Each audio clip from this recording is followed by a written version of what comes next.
财政部第110年推出综合所得税用手机申报服务以后，全国有84万户响应，评价真好。所以今年个升级到2.0有编辑的功能，所以包括采用亲属等申报资料，拢会当伫线顶修改，相当方便。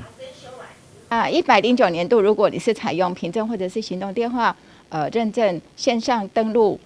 回复，然后又不是到国税局来完成申报的，我们会寄发邮件。如果你又留有手机号码的，我们就以简讯来通知。好，那如果你要来查调所得跟扣除的资料，从4月28号就可以开始喽。那5月1号，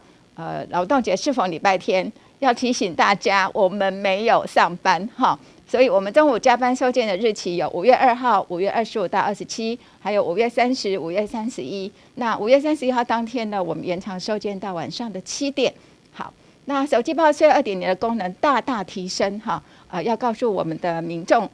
手机报税2.0，它可以编修家户成员还有所得及扣除额资料，还新增了行动支付跟电子支付的缴税方式。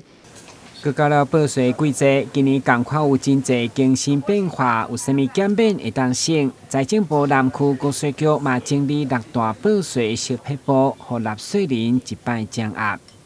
一个就是我们的基本生活费用从18.2万元调增到19.2万元。第二个，政府发放的5倍振兴券是免税的。还有第三，政府发放的疫情相关补助也是免税的。第四，如果你是医事人员呢，就按你的收入的按部班的费用率标准加成117.5%来计算你的费用。那么药师的部分呢，你的健保收入的费用是由94%提高到97%。如果你是有